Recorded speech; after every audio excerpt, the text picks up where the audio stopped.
So here we are, the musicians. My commanding officer said, right, get the musicians together, Bandmaster, he said, and they were spread to the winds, supporting the various companies and medical organizations, so that we were well split up. He said, get them back together.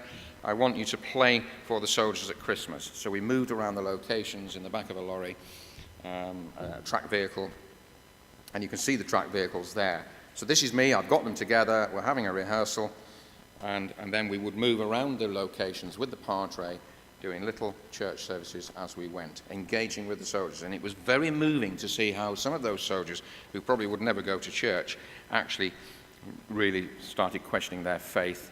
And this marriage between music and religion, I felt, was quite an amazing thing to witness.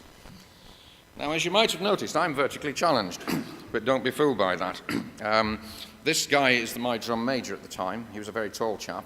And we were playing on Christmas Day back in Al-Jabal for the rear echelon troops, and he thought it would add to the humour to mimic me in both height and style of conducting.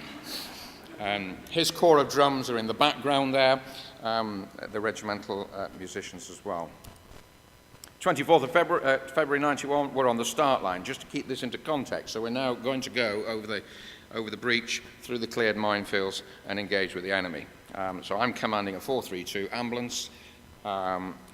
We took casualties and fatalities and so forth. That's what we did. Quite a handsome young fellow back then. Yeah. This is the Basra Road, ladies and gentlemen. And I took this photograph from the truck that is following the one you can see in front of you.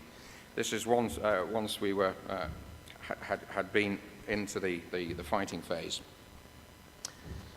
And that's probably a picture you're more familiar with. That's publicly available. But just to give you an idea, that's where we were. This is what our soldiers were doing. We lost a couple of soldiers from the battalion. I'd just like to move quickly on now. I've got to watch the time. Ooh, right, okay. Moving quickly on then, the post-conflict period. So this is in theatre. The fighting is over. There is less chance of me getting killed now, thinks the soldier. So, there's a slight change in where we're at. The audience is still the service personnel, but not necessarily limited to them. It could be that we're now engaging with some of the civilians who are also traumatized and affected by everything that's been going on around them. It's pretty much a reflective time. Our music making has a functional output at this time. It can be ceremonial. It can, of course, be in memory of those that might not have made it. And key, and this line keeps cropping up, it has an ability to restore some sense of order and normality with the repetition of performing music. So that's me looking a little more weary after the event.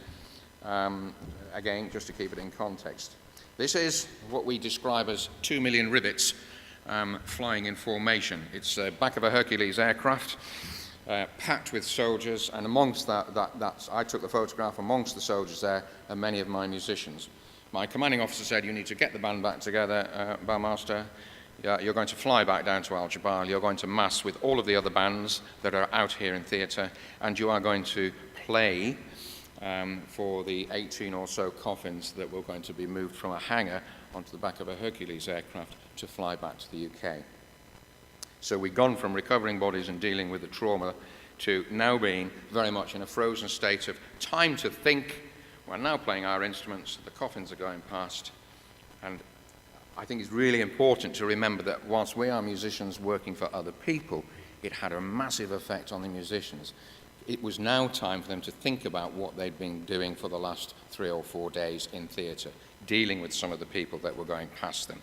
So I'm also thinking now about the impact on the musicians who are doing what they do for everybody else. And that's, of course, what it was all about at that time. Phase 3 then, post-deployment. This is now back home. Target audience, well, service personnel in a direct sense, their families in a direct sense, the media, because you can't avoid them, in an indirect sense. And, what could it be? Well, it could be a celebration, a certain amount of relief. We've got through it, we're back. There'll be regimental events, concert tours. In my case as well, going around the county of Staffordshire playing in the potteries to say thank you to the people that supported us. Ceremonial, freedom parades, medal parades, and again thinking about those that didn't make it. And again, very, very important, part of the process, in my opinion, of restoring some sense of order and normality, part of the big process.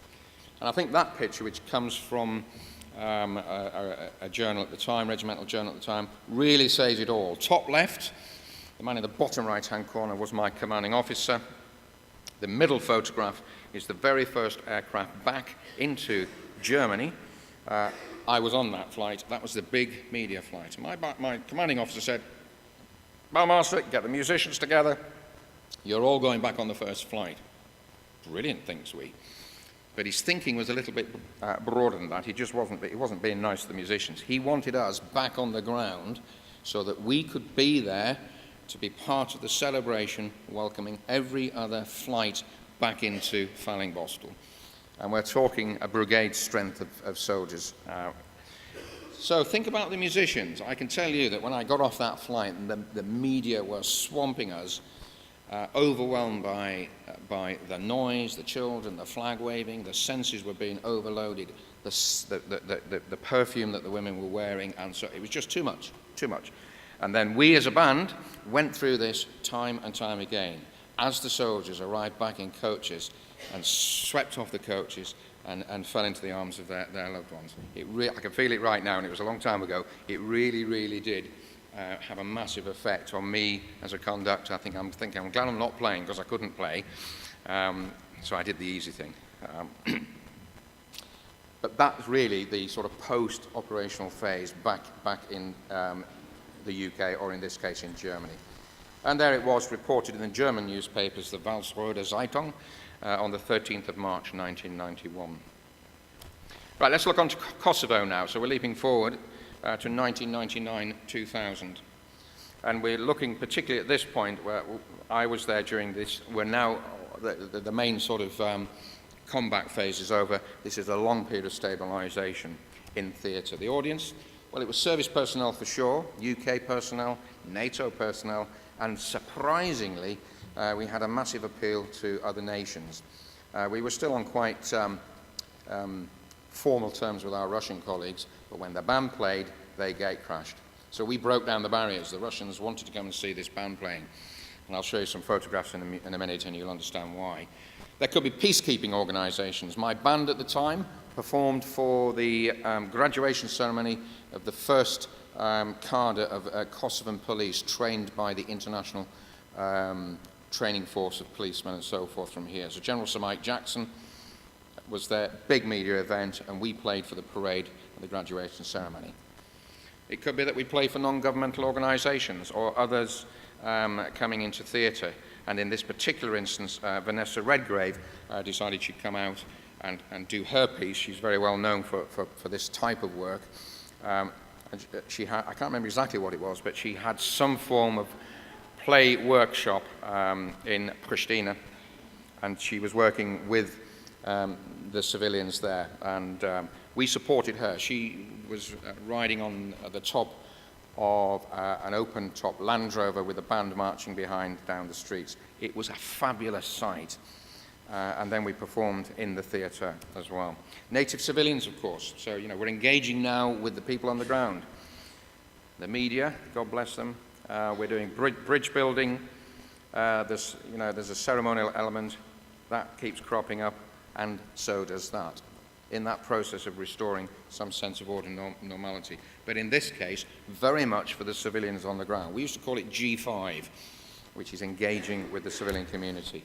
So here's some photographs. This is Podievo, north of Pristina, and you can see me in the middle of that, looking at the camera, and my little band, the AGC band, who were here yesterday, but they're now in a different guise. We were swamped. It was like being pop stars, because these people have been deprived of this, of exposure to the arts and playing music and seeing shows and theatres and all the rest of it. So we turned up. I mean, we could have played anything, and they would have just gone berserk, and it was overwhelming. You can't see here, but they were being forced back by the security services. And you can just see, can't you? I think the picture really does paint 1,000 words. Also in Podievo, once we'd played in the outdoors, we went into this very run-down, shabby theatre, for want of a better description. Behind the band, there's a big double sort of wooden barn door type affair, which would open and allow the artists to come on and their equipment and so forth. That door I thought was coming down because the local population were beating on that door, and it was quite frightening. The audience were overwhelming. And you can see, not a great photograph, but that's me just handing out some simple percussion instruments to the young children, and the smile on the face there, I think, says it all, doesn't it?